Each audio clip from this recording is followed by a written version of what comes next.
નમસ્કાર, આધ્યાત્મિક મહાશક્તિમાં હું મોનાલી સોની આપ સૌનું સ્વાગત કરું છું। આજનો જે આપણો વિષય છે તે છે ઔષધિ સ્નાન। ઔષધિ સ્નાન જે શા માટે જરૂરી ગણવામાં આવે છે, તો જ્યારે શાસ્ત્રયુક્ત વાત કરીએ છીએ ત્યારે આપણા જે 9 ગ્રહ છે અને 9 ગ્રહ મુજબ જો આપણે તેનું દાન, પૂજા, મંત્રચાર, જાપ કે યજ્ઞ કે જપ તપ કરીએ છીએ ત્યારે આપણને તે 9 ગ્રહના દોષમાંથી મુક્તિ મળે છે। પરંતુ જ્યારે કોઈ પણ વ્યક્તિ આ પ્રકારના મંત્ર જાપ નથી કરી શકતું, વિશેષ પૂજા અર્ચના નથી કરી શકતું, ત્યારે નિયમિત રૂપે 9 ગ્રહને અનુસરીને તે ઔષધિનો ઉપયોગ કરીને પણ વ્યક્તિ પોતાના 9 ગ્રહના કષ્ટ અને પીડાને દૂર કરી શકે છે। શાસ્ત્રોમાં પણ વિવિધ રીતે આપણા વનસ્પતિ અને તેની જે જડીબુટ્ટી છે તેનો ઉલ્લેખ કરવામાં આવ્યો છે, જેના દ્વારા વ્યક્તિ પોતાના ગ્રહોને શાંત કરી શકે છે, પોતાના જીવનમાં દરેક પ્રકારની જે તકલીફ છે તેને દૂર કરીને પોતે પણ સુખ, સમૃદ્ધિ અને સુખને પ્રાપ્ત કરી શકે છે। વિવિધ રીતે તમે જોયું હશે કે વ્યક્તિના જીવનમાં કોઈક ને કોઈક રીતે સ્વાસ્થ્ય લગતી, સંબંધોને લગતી કે પછી ધન સંબંધિત કોઈક ને કોઈક સમસ્યાથી વ્યક્તિ નિયમિત પીડાતો રહે છે। આ પ્રકારના જ્યારે પીડા તેના જીવનમાં રહેતી હોય છે ત્યારે વ્યક્તિ નિયમિત રૂપે જો કશું જ નથી કરી શકતો, પરંતુ જો કેટલીક પ્રકારની ઔષધિ અને જડીબુટ્ટીઓનું સ્નાન પણ જો તે કરી લે છે તો પણ તે જે તેની તકલીફ છે તેને અનુસરીને તે ગ્રહની પીડા તે દૂર કરી શકે છે। જ્યારે કોઈ પણ વ્યક્તિની કુંડલીમાં સૂર્ય અશુભ ફળ આપી રહ્યો છે અને તેના પ્રભાવથી બચવા માટે વ્યક્તિએ પોતાના નહાવાના પાણીમાં રક્તચંદન, કેસર,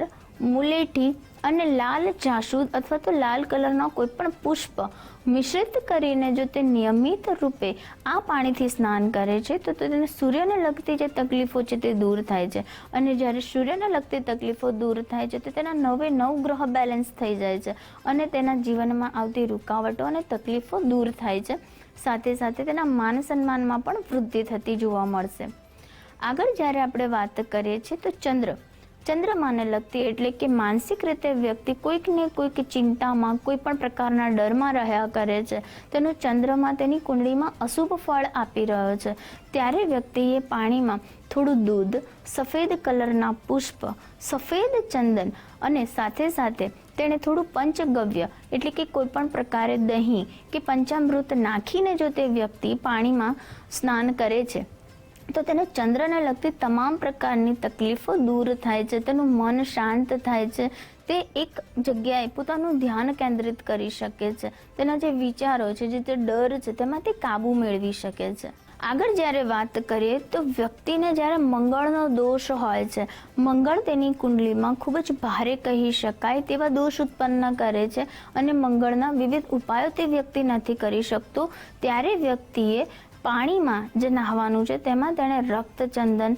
જટામાસી અથવા તો લાલ કલરના પુષ્પ ભેળવીને જો તે વ્યક્તિ નિયમિત રૂપે આ પાણીથી સ્નાન કરે છે તો તેનો મંગળનો દુષ્પ્રભાવ તેના જીવનમાંથી દૂર થાય છે, મંગળ તેને શુભ પરિણામ આપવા લાગે છે। જ્યારે આપણે બુધ ગ્રહની વાત કરીએ છીએ કે જે પણ વ્યક્તિને બુધની યુતિ તેને અશુભ પ્રભાવ આપી રહ્યો છે, તેની કુંડલીમાં બુધ અશુભ સ્થાન પર બિરાજમાન છે, તેના કાર્યક્ષેત્રમાં રૂકાવટ આવે છે, તેને કોઈ પણ પ્રકારની તક પ્રાપ્ત નથી થતી અને તેના જીવનમાં, તેના કરિયરમાં તે પાછો પડી રહ્યો છે, ત્યારે વ્યક્તિએ વિશેષ સ્નાનમાં ઔષધિનો ઉપયોગ કરવો જોઈએ, જેમાં તેણે ગોરોચન, જાયફળનો પાવડર,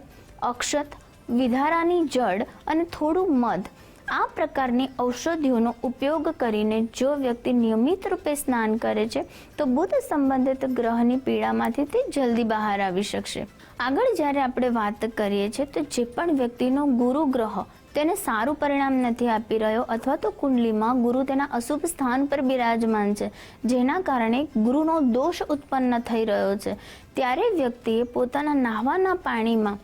હળદર છે, થોડું મધ છે, મુલેઠી છે, ચમેલીના પુષ્પ છે અને ગિલોયની જડ છે, તે પ્રકારનું પાણી ઔષધિયુક્ત બનાવીને નિયમિત રૂપે જો વ્યક્તિ સ્નાન કરે છે તો તેનો ગુરુ ગ્રહ ખૂબ જ મજબૂત બને છે અને તેના જીવનમાં, તેના દાંપત્ય જીવનમાં કોઈ પણ પ્રકારની તકલીફ છે તે તો દૂર થાય જ છે, સાથે સાથે તેના સુખમાં વધારો કરે છે।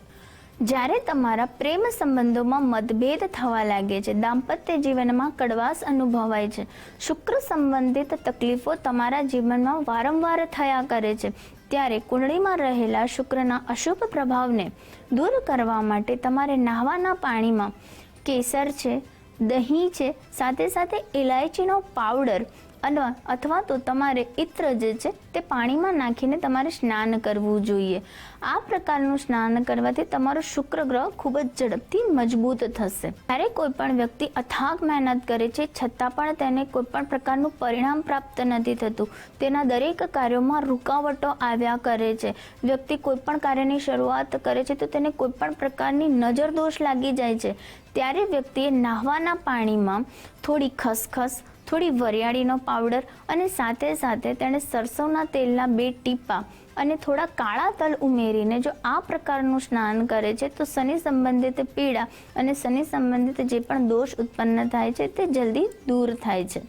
આગળ જ્યારે વાત કરીએ છીએ તો જ્યારે કોઈ પણ વ્યક્તિને સ્વાસ્થ્ય સંબંધિત તકલીફોનો સામનો કરવો પડે છે, વારંવાર કોઈ પણ પ્રકારનો ઈલાજ કરવા છતાં પણ તેના સ્વાસ્થ્યમાં કોઈ પણ પ્રકારની સુધારતા જોવા નથી મળતી અને રાહુનો પ્રકોપ તેના જીવનમાં વારંવાર આવ્યા કરે છે, જેના કારણે તેને અચાનક જ કોઈકને કોઈક તકલીફો અને ખાસ કરીને આરોગ્ય સંબંધિત તકલીફોનો સામનો કરવો પડતો હોય, ત્યારે વ્યક્તિએ રાહુ માટેના વિશેષ ઉપાયની જો હું વાત કરું તો તેણે પોતાના પાણીમાં જે છે તે કપૂર થોડું નાખવાનું છે, થોડું લોબાન અને કસ્તુરી આ પ્રકારની ઔષધિ તેના પાણીમાં નાખીને જો નિયમિત રૂપે તે સ્નાન કરે છે તો ઝડપથી તેના આરોગ્યમાં તેને સુધાર થતો જોવા મળે છે.